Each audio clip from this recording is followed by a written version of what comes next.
Clear prop. Well, today's flying adventure through UNIVAT in Brisbane even included a police chase, and I'll get to that.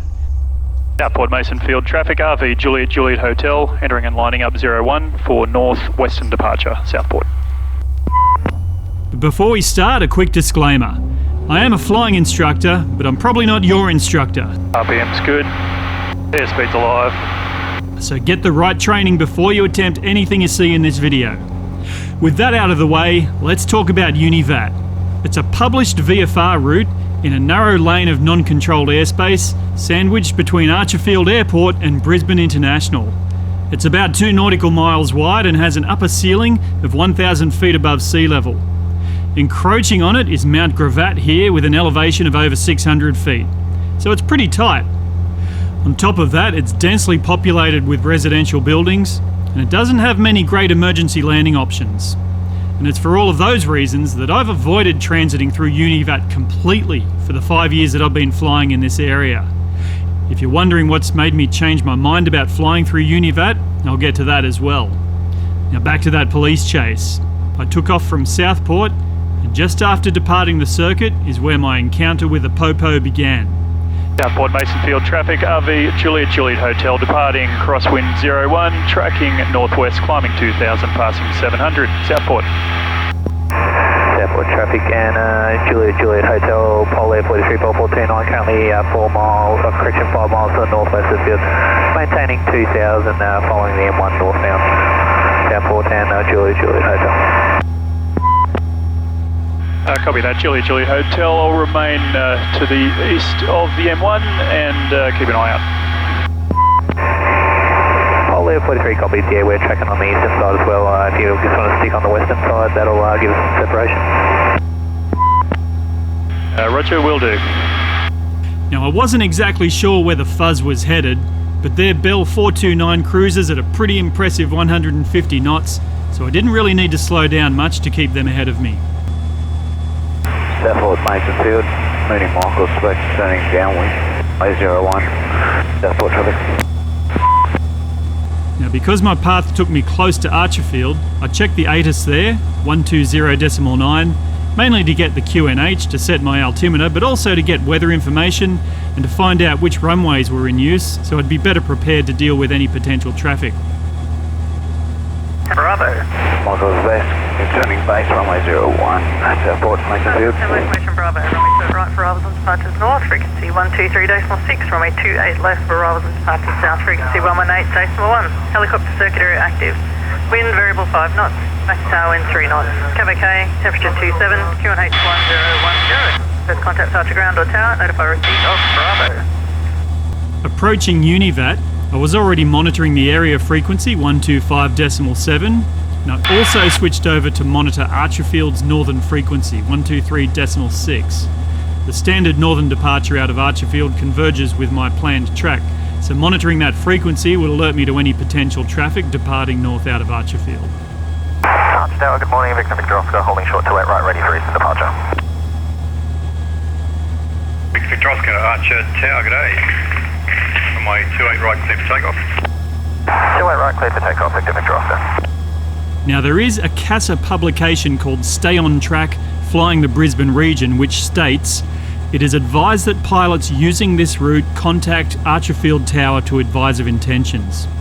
I was prepared to do that, but that frequency was pretty busy, so I decided I'd only transmit if there was actually traffic departing to the north, which didn't happen. So back to the coppers, and I wasn't exactly sure where the boys in blue were headed until they announced it on the area frequency. Brisbane Centre and UNIVAT traffic, Pole Air 43, Bell 429, entering the UNIVAT Mount Gravatt, travelling northbound, not above 1000, UNIVAT and Brisbane Centre. And as you can see, I was kind of expecting that. I didn't want to catch the 50 halfway up UNIVAT where options were limited, so I immediately entered a right-hand orbit to let them get well ahead. Tell Delta Golf from my 28 right, clear touch and go, make a right circuit. Runway 28 right, clear touch and go right circuit, Delta Golf. There is also a helicopter landing site at Rochdale to keep an eye on. It's pretty easy to spot. To quote the URSA, the helicopter landing site is located on the east side of the large owner's house. I assume that means that the house is large, not the owner. Anyway, I made a call on the area frequency and entered UNIVAT. Brisbane Centre and UNIVAT traffic RV7 Juliet Hotel, Brickworks tracking UNIVAT northbound. Brickworks is marked on the visual terminal chart. That's the Austral Bricks quarry and manufacturing plant.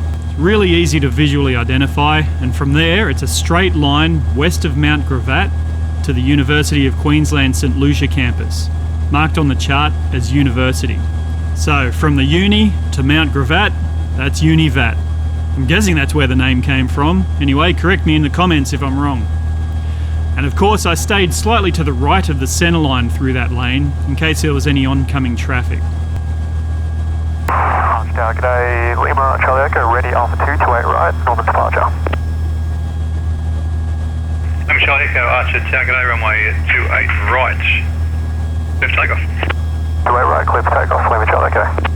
And there you go, an aircraft did just get cleared for takeoff from Archerfield for a northern departure, but I was already well north of the field at that point, and there was no way he was going to catch me. Archerfield Tower, Sierra India Hotel, ready, runway 28 left for a southern departure. Sierra India Hotel, Archer, g'day, runway 28 left, clear for takeoff. 28 left, clear for takeoff, Sierra India Hotel. Any southbound traffic heading for Archerfield should be heading for the TV tower's reporting point to the west of Mount Cootha at 1500 feet. From this point, tracking north, no matter where you're heading to, you still need to keep a close eye on the airspace steps as they open up. And you'll also probably pass within 10 miles of Redcliffe and Caboolture aerodromes, so make sure you tune into those CTAFs and keep an eye out as well. Charlie Polo 46, clear all runways. Flounder traffic, Sling 9342, base runway 30, full stop Flounder. Caboolture traffic RV Juliet Hotel, 10 miles south at 2500, tracking north, remaining 5 miles west of Caboolture traffic. My mission today was to do a recon of Gympie aerodrome because I was planning a 5-ship formation flight there the next weekend. Gympie is a fantastic facility with a great aero club, and it's also home to Cumulus Air Park, so I was really looking forward to coming back for one of their famous breakfast fly-ins.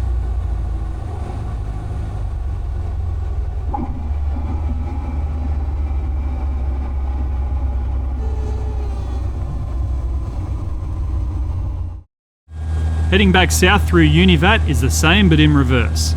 I monitored Archerfield's northern frequency, 123.6, and broadcast my entry on 125.7, that's the area frequency, while I was over Enoggera. Brisbane Centre and UNIVAT traffic RV7 Juliet Hotel, Enoggera 1500 on descent 1000, tracking UNIVAT southbound.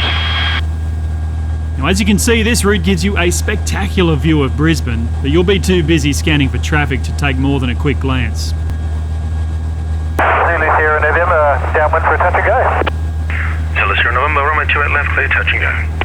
Clear left, clear for touch and go. Zulu Sierra November. It's always great to hear a familiar call sign on the radio when you're flying around.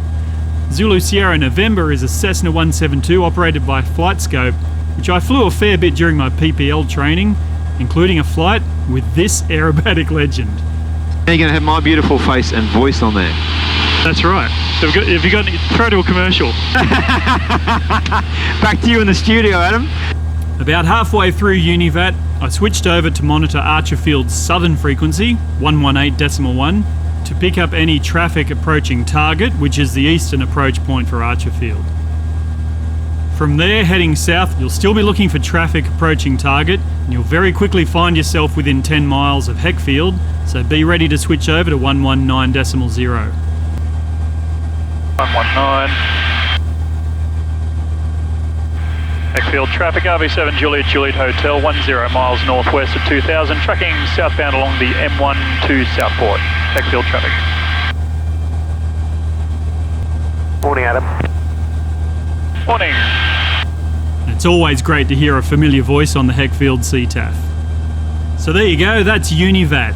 It's a tight lane with plenty of airspace to avoid, and you really need to study it ahead of time because you'll be pretty busy and there are plenty of threats to mitigate.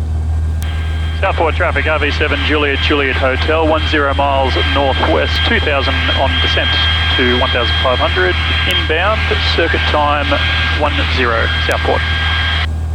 And speaking of risk aversion, I promised I'd tell you what's changed for me about flying over an area with far fewer landing options in the event of an engine failure than I was previously prepared to do. It's because I'm the only operator of this aircraft, and in the past nearly 10 months, I've taken a deep dive into how this engine works, how to operate it at peak performance and peak efficiency, and what to watch for.